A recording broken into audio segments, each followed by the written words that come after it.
Hi friends, this is Caroline from Carousel Intuitive Wellness and welcome back.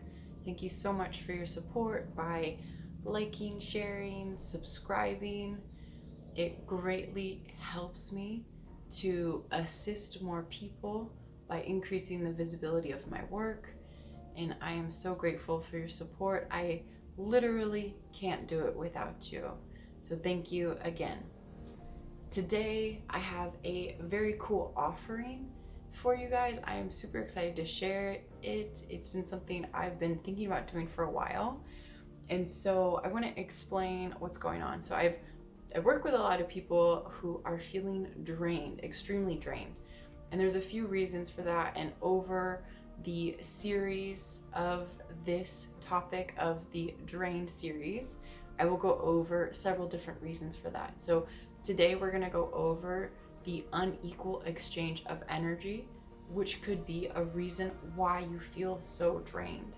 So I'm looking at my notes here, as this is something that affects a lot of nurturers, empaths, those sensitive to energy, and those with codependent tendencies. That's most of us. So if we don't know how to set boundaries, we are likely living in an unequal exchange of energy, whether this is being asked of us or not. This is when we are giving more energy than we are receiving. We can think of our vital energy as a cup of water. So this is our life force, our vital energy that is within us, that we radiate, that we create with. And so when we give without receiving, either without receiving from ourselves or without receiving back from those we are giving to, we are pouring from our cup without filling it back in.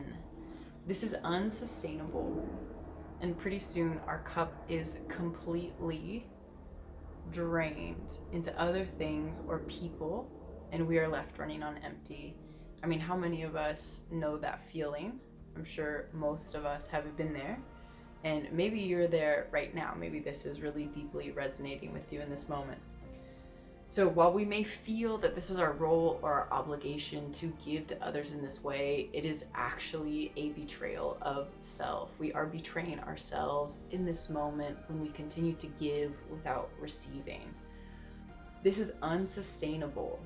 We deserve to be whole and unified beings regardless of how we may feel we need to help others, or regardless of our interactions with others. The beautiful thing is when our cup is constantly being filled, offering energy or assistance to others doesn't feel like an obligation, because our cup is filling up, so we feel like we have the energy to give. We are so full that we have extra to give.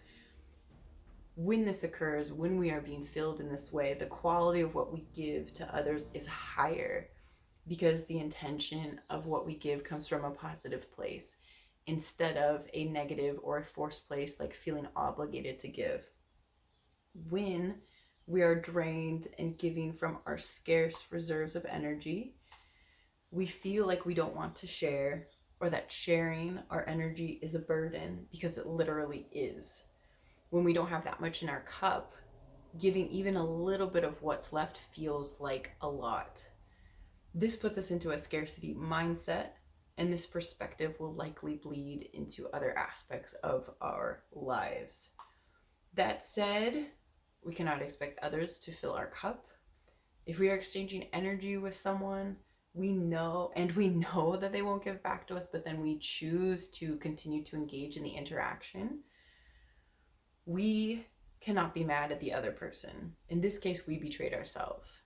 To blame the other person would be to identify as a victim, when the reality is we chose to put ourselves in that situation.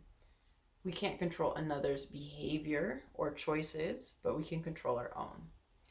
Because we cannot outsource the filling up of our own cup, we can engage in ways to give to ourselves.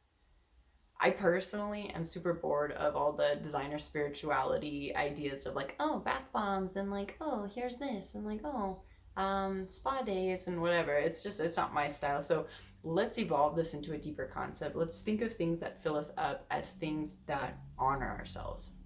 And this may seem like a foreign concept to some, but what I mean is, what would you do that makes you feel good and whole if you weren't worried about what other people thought? So, for example, boundaries honor us a lot. When we set boundaries, that is a deeply self-honoring act. But we shy away from setting boundaries because we are trying to manage other people's feelings, or we're trying to not affect somebody else, even though that is a deeply honoring and filling up activity for ourselves. Another one is self-responsibility. When we take full responsibility for ourselves, this is also a very empowering and unifying thing, but it can be difficult and it can be uncomfortable to do in the beginning. So let's scale this back to something that is an activity that we can do within ourselves that doesn't involve another person. So when we're thinking of filling ourselves up, of rectifying the unequal exchange of energy, perhaps there's a hobby you dream of learning or a message you want to share with the world. There's other ways that we can engage in activities with ourselves to fill ourselves up. We can't outsource the filling of our cup. We need to find ways to fill ourselves up. Meditating and inner work are tools to build up the ability to do the more interpersonal things, like setting boundaries or taking self-responsibility in certain situations. So if you feel drained, I have a great resource for you, and I'm super excited to share it. So I have created a Reclaim Your Energy guided meditation journey. And you, in this journey, you will be able to reclaim the energy from the various sources of where most people's energy is being drained away from them. And you'll be able to walk away feeling unified and whole and feeling better. And so I'm so excited to share this with you. If you want to learn the other ways in which your energy, your vital life force, may be being drained away, and what you could possibly be engaging in that is actually draining you, stay tuned, because I have part 2, 3, and 4, maybe part 5, I'm not sure. But at least I have 3 more parts on the way of this series to go over the various reasons in which we are draining our vital energy and our life force into things that don't fill us up, and why we feel so drained all the time. So thank you again for your support. Check out the link to that guided meditation, the Reclaim Your Energy. The link is in the show notes. I am looking forward to hear how it impacted you. Please let me know how you felt afterwards. You can leave it in the comments or send me an email. And please sign up for the Carousel newsletter for your weekly dose of intuitive wellness. Once again, this is Caroline from Carousel Intuitive Wellness, and I will be with you again so soon.